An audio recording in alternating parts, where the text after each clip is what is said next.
And we have the responsibility for training the vast majority of the federal law enforcement officers in the country.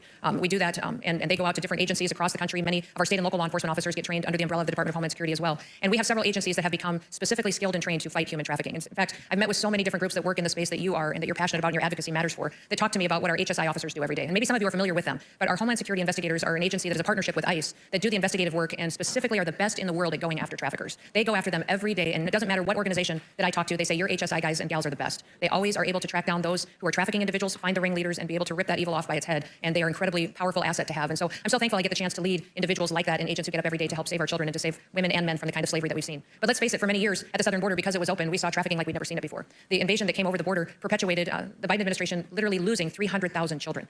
These are children that they brought in over the border. In fact, many times Border Patrol agents would tell you they would see the same child cross with different groups of people in one day. Or in 1 week, they would see the same child be 3 or 4 times crossing the border with a different group of people. They were literally using these children to facilitate their invasion into our country, because then they would immediately be granted asylum and released into our country. The Biden administration quit doing DNA testing of anyone who came into our country to make sure they were a part of our family, their families. And so that was one of the things that we immediately reinstated under the Trump administration, that if a child comes to the border with a group of individuals, we are DNA testing them to ensure that they actually belong together, that they are family members when they claim that. When we're out doing enforcement operations as well, going after criminals on our streets that have are murderers, rapists, traffickers, when we find children with them, we're immediately DNA testing them to see if they should be in that situation or with those individuals.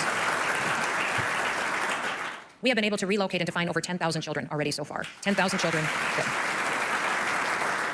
But we've got a long ways to go, and that's why your help matters, and that's why what you do every day is so important to our department and the work that we do. I know a lot of you, and most of you are extremely familiar with the Sound of Freedom movie that is horrific. Absolutely horrific, but extremely powerful and changes people forever. I think everybody who's seen it, it's changed their lives. But I don't know if you know that that whole movie started with an HSI agent who did his work, found 2 children, and then started to go after the ring and found this international web of evil that uncovered that entire trafficking organization there. And that started with one agent that was under the umbrella of the Department of Homeland Security. That's the kind of work that we do every single day that I'm just so proud of. I just spent this last weekend in Nashville and spent an afternoon with some of those investigators hearing about their work and seeing what tools they need to go after these criminals and make sure that we're able to bring these children back into safety and these women back into safety as soon as possible. Now, because of President Trump's policies, we've been able to see a secure border. We've been able to see the flow of migrants and criminals and people in this country slow down. To the last 2 months, the amount of people that have entered this country has been 0, which has never happened before in the history of this country. I've gone to 10 different countries and visited with their presidents in Central America and Latin America and visited with them and talked to them about the fact that when they have their citizens that are coming to our country, that they should turn them around themselves before they get to America. I have negotiated security agreements with them to share information on criminals and their backgrounds so that when they know who in their country perpetuated trafficking, that they flag them for us so we can find them if they happen to now be here, and we can bring them and force them into consequences and return them back to their home countries. These countries, because of those conversations, have worked and signed biometric data sharing agreements with us, security agreements. They're even telling us that they are now, because of President Trump's strong leadership, they have set up housing programs for their citizens to come back home. If they need a loan to get a house when they come back, they will help them. If they're people that aren't dangerous, they will help give their children scholarships. They'll give them food aid for a period of time, train them for a job. And we believe, after visiting in those 10 different countries with the leaders, that we have over 1.5 million people that have already gone home on their own and self-deported just because they recognize they shouldn't have been in the United States illegally. And if they want to come back someday, they need to do it the right way. And they needed to do it, come back on their own.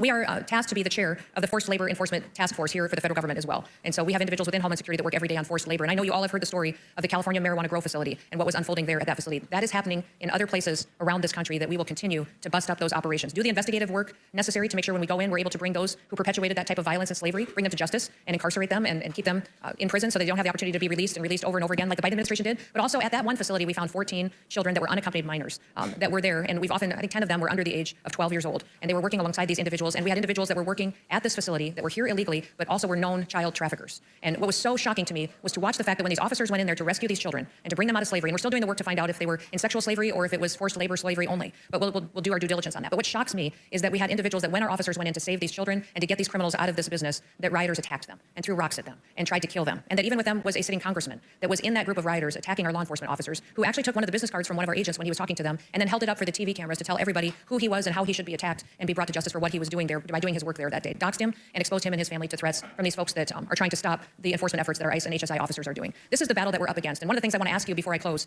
is to ask you to be vocal. I'm not asking you to do anything other than to tell why you're involved in this organization, why you are showing up for meetings, why you are advocating, and to be willing to speak out. I found so often that these individuals that are out there protesting our law enforcement officers and attacking our law enforcement officers are loud, and that many times communities get intimidated and don't want to say anything or don't want to support them. But we should be doing the exact opposite. We should use every opportunity that we have to stand for the rule of law. I tell people all the time, if you don't like the law, go to Congress and change it. My job is to uphold the law. And we have a president finally that doesn't pick and choose which laws to enforce and which ones not to enforce. It's the law is the law, and if you break the law, you will pay the consequences of it. And I think it is so incredibly refreshing to have a president like that.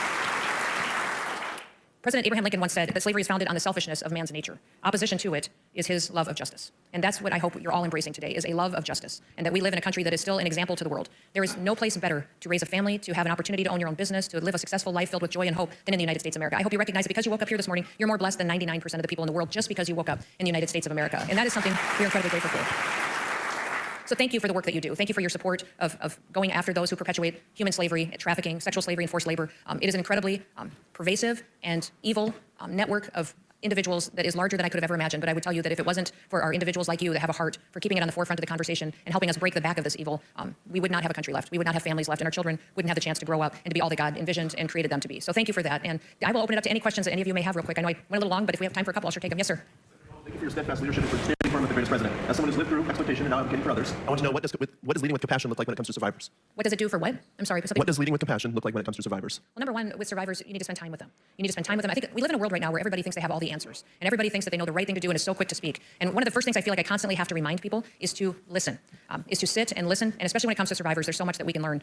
Years and years ago, when I spent some time with some dear friends of mine who are survivors of sexual exploitation and sharing their stories, they taught me so much about the difference in healing that is necessary when you've been exploited through sexual trafficking, prostitution, whatever it was. They said, a victim of violence that may have undergone a rape or a one-time incident on the street has a horrific thing that they have to try to heal and get over. But imagine being raped 50 times a day, over and over and over again. Someone who's been trafficked like that on a consistent basis needs a different, completely set and way to heal, and a response and people around them to help them recover from that. And they can be healed through God's grace. But we need to make sure that we don't always have all the answers, that spending time with people, listening to them, and using that in their care and healing afterwards is incredibly important. The one thing I'm a firm believer in is that God created us to serve people.